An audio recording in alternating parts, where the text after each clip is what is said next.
Hey, everybody. Michelle is here on this Friday. Looks like October the 27th, 2023. And this is a weekend. It's essentially like a start of a holiday weekend, per se. Because usually when October rolls around, there's noticeable differences in the atmosphere or in the plants and flowers and trees. But I notice, like I said, a lot of them from where I sit, you know, they are blooming differently, and some of the plants and flowers and trees look exhausted to me. Okay, and that's just my observation, really. There's a cloud formation out there that's kind of interesting, which I enjoy paying attention to cloud formations. I know a lot of it can be manipulated as well. You remember back in the day when, when everybody was going crazy over what do they call them, chemtrails or something like that, and all of the conspiracy theories around that.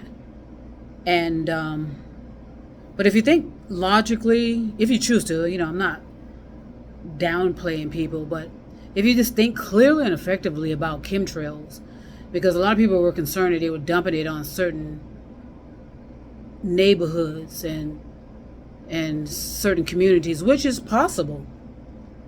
But at the same time, when you think about it, the wind does drift. So you can't, in other words, cause, you can't cause something one place and not think that it'll be effective elsewhere. It's a cause and effect. So if that were the case, that would be kind of foolish for anyone to do such a thing, to think that it's not going to eventually affect their neighborhood. If they're just dumping it on one neighborhood, it's going to blow in the wind and affect everywhere else. We're all on one planet. Remember that? So that's why we have to be really, really careful about what we're doing and thinking it's not harming. You think you're causing damage and destruction on one place, but not think that it's affecting all of us. Just like I said with nuclear weapon testing and maybe nuclear weapon being deployed, because I don't hear nothing per se about the war, that first war. Well, oh God, let's keep up with the wars. The war in Ukraine. I don't see much news coverage of it. Okay, but they're blasting us blasting us to no end and causing more damage to our consciousness with this one particular region that is constantly in war. And I can look at, it was so funny when I was strolling on YouTube. They were talking about this Israeli war, but they were talking about something that happened 2 years ago. So it's all predestined, and that's what I want to talk about. How does everybody feel about that? Something being predestined to happen. Okay, predestined to happen. And as I've said, once we die, our lineage will release another, via procreation, another human being from your lineage. Okay, that's a complete fresh and clean, meaning they are fresh, new, no burdens of what you've done.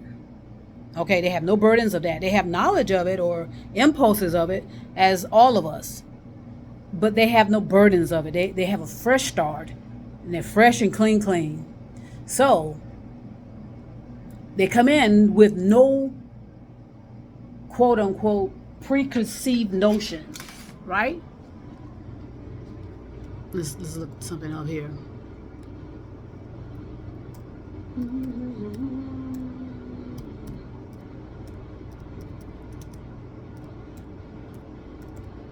They come in fresh and clean. You're a toddler again. You become an adult. So, you are essentially you're given opportunities to make things right. All right? To resolve things that you in this particular lifestyle are going to be faced with. But at the same time, you still have there's frequencies out there for all of us to tap into if we reach ourselves there. Okay, so in other words, there's some people with high consciousness, okay, but yet they could still destroy the planet. Just like I said with the Eye of Nubia, right? What is it called? The I Nubula. That was a high consciousness, high evolved human being that did that. You know, I Nubula. Okay. So yes, I Nubula was created by a human being, advanced high consciousness human being. So high consciousness human beings can, and it's my point, destroy the planet just as much as anybody else. Okay, so predestined. So what I understand about a predestined or a predestination is that you are, as a human being, you're attempting to become more fully developed into a more humane human being, right? That's your mission, that's your responsibilities, is to become more humane. And I told you we were virtually on the extreme side of it, where we are acting inhumanely. We're acting inhumanely. So, and cruelty. And that's in the form of war and battle, conquer and destroy. Severe contradictions in what you're saying, what you're thinking, and more importantly, what are you doing behind the hidden hands. So predestination, or predestined, however you want to pronounce it.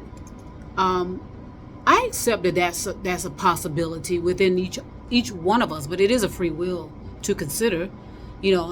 I was raised to, with values and virtues, and more so love, and that's from modeling. Modeling from my parents, some of my relatives, some of my neighborhood, people in the neighborhood, from schools, all walks of life. I was taught certain things that I want to do versus what I will not do, and that's the free will there. I chose to be, an upstanding citizen as I understood it, by treating people, with kindness. Yes, I had my issues growing up just like everybody else in elementary school. I was a bully. I used to bully young males, the young boys growing up. So because I thought I was one of the little boys and just acting, just being immature. But thankfully, as I said, as I approached my 18th, my age of being 18th, a lot of things got resolved. Okay, I truly knew who I was at that age, at 18, and I knew that, hey, if something's gonna get taken care of, I had to take care of it. My dad was always too busy. My mom didn't want to be bothered. You know what I mean? So there was a lot of things that I had to cultivate myself, initiate myself, and do myself. And that is through trial and error.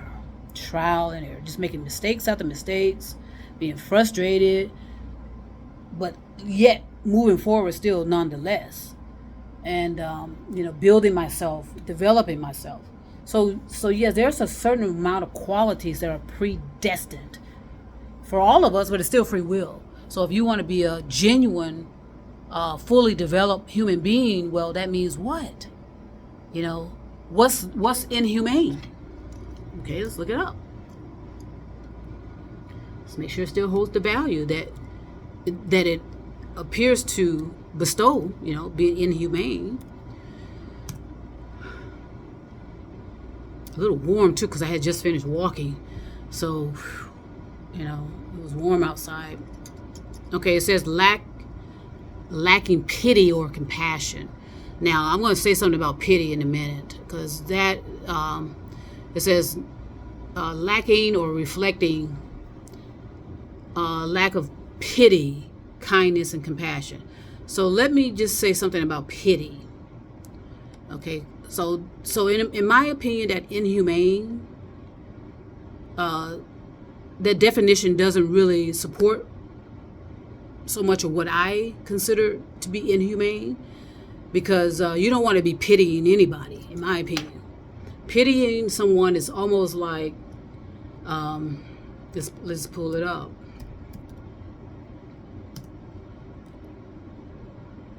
Showing it's sympathy is a matter of regret. Sympathy and sorrow aroused by misfortune or suffering of others. Um, I would really caution against being showing pity for someone, and make sure you are not when you say you have pity for someone, you don't feel like you're superior to them. Okay, that can get easily mixed up to where you are feeling though, oh my God, the pity of them all. Let me throw $1 at them, and ease my guilt or something. You know what I mean? You really have to value the things that we have held dear for so long. Because I don't want to pity anyone. Okay? So chances are it was it was a metaphor or something figuratively, but not necessarily literally. So you have to consider all these things. So Aristotle, in his rhetoric, it says here, argue that before a person can feel pity for another human being, the person must first have experienced suffering of a similar type. And the person must also be somewhat distant or removed from the sufferer. I don't know. Consider that. I do not pity anyone. Okay, because I know, because like I said, we kind of have done so many things to our words to where the words no longer have the same value. Okay, I have empathy, but I may not necessarily understand, and that's why it's always better to question people. If you really want to understand people, you need to ask them appropriate questions and be attentive and listen to them and understand their situation. Okay, some of them may enjoy being homeless per se. I said this before. There's people that are drifters. They do not want to be concerned about paying mortgages or rent or any other payments of that kind of living. They rather drift around the world or drift here or drift there. So what you can do with those type of drifters is give them some options. Okay, either you accept the services that we're offering, or we're going to ask you that you are not allowed to be here and you're going to have to move on. You can say that to people, but I'm saying there are some people that are intentionally drifters and they do not want the services of any of others.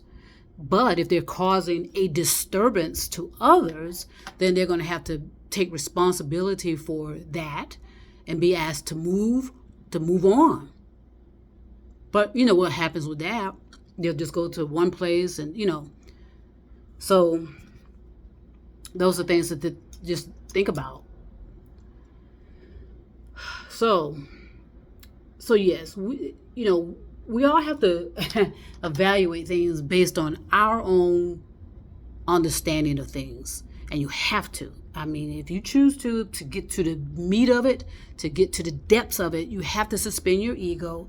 You have to suspend your beliefs. You have to suspend your convictions, your faith, all of that, and throw in your sensing of things. What do I hear about that? What is predestined? What is a predestined? Look it up. Does it have the value you hold dear? Because a lot of us come in with this, like I said, you come in and you're supposed to be fresh and clean, but we get attached to what our parents are worshiping, what our neighborhood is worshiping, what our friends, so we kind of get enmeshed in other people's activities and behaviors. But at some point, you do have to step away and create your own based on what you understand, and not necessarily because it's a tradition or it's a custom. That's what we all have done. That's our ancestry and blah, blah, blah, blah, blah. Right? You still are responsible and have the free will to choose your own destiny. Okay? Choose how you want things to be handled in a humane manner, though. That's the key. Treating yourself with humanity. Okay? And then thus it will reflect to others. So I just thought I'd bring that up because a lot of things are happening. A lot of things are coming out of the woodworks, right? Where people are, calling themselves this or that and the other, and that's fine. You can call yourself anything you want, really. But is there is there something predestined? Is there predestination or something predestined? Without religious connotations.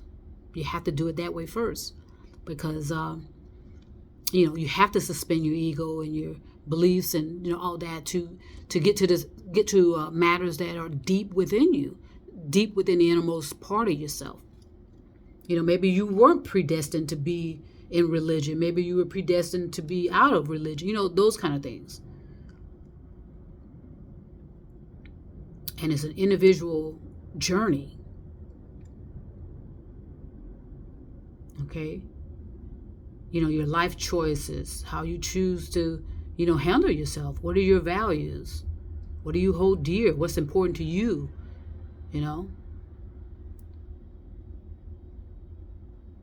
They call it, it says here, there's something that's willed to you. Is it? Is anything willed to you? I say not. I say you have free will. But a lot of people will argue that. But it's up to you.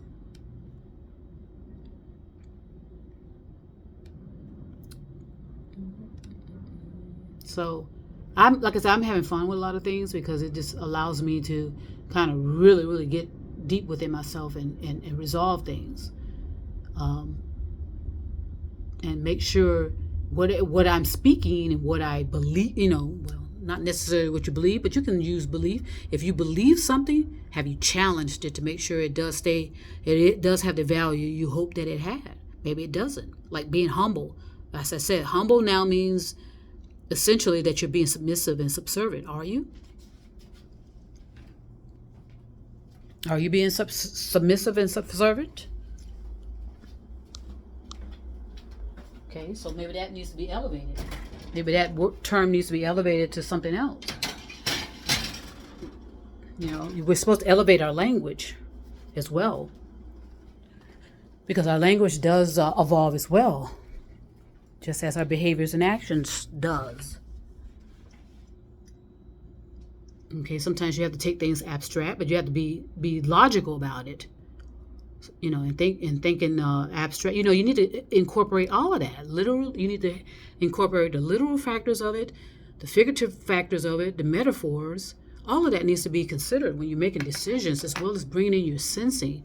What do I hear? See, all of that. Is it logical, rational? Is it reproducible? You still have to do those kind of things.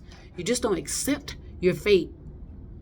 And that's what a lot of people are doing. They're just accepting their fate. Or that okay, this is what's predetermined, or this is a predestination for me, so I don't need to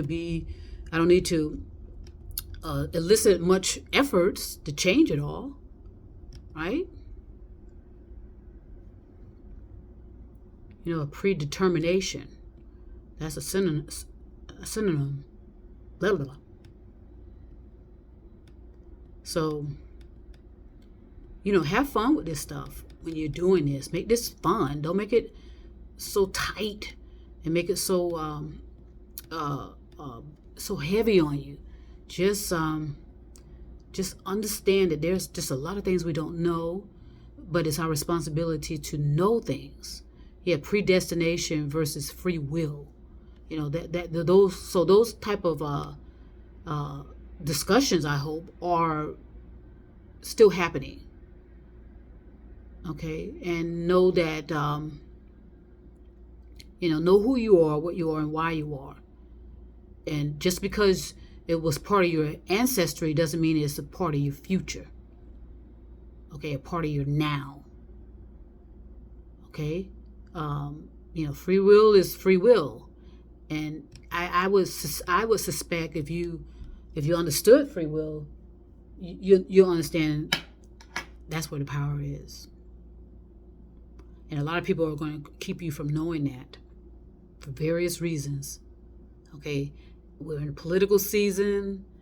In politics and religion go hand in hand, no matter what anyone says. So that you're gonna be hit over the head with that. What's your fate? It having you confused to where you have to choose things. No, you have free will. That's why it's so dangerous during this time as well, these political times, because it's an indoctrination. You're gonna hear dog whistles, command words. It's hidden hands. It's just all for that power of politics. There's power in politics, just as power in religions. Okay, so I just want to go ahead and share that right now. I'm enjoying my Friday. I know, like I said, this is the start of a weekend of the Halloweens. I have no issues with Halloween and that people celebrate it, but I know a lot of people take it, like I said, everything extreme. They take it all extreme and infuse it with other things and make it evil. It's just, that's what I'm saying. That's where the extreme is. We are more inhumane than human, and we're inhumane because we're illogical about actions and behaviors. We're not bringing things to a point of neutrality where you understand. You understand it's an openness to accept things as they really are, and find out where your place is, to make it better, to make things right. Okay, not to divide people. So that's all I'm going to share right now. But trust me, I have a lot more to talk about, and I will be back.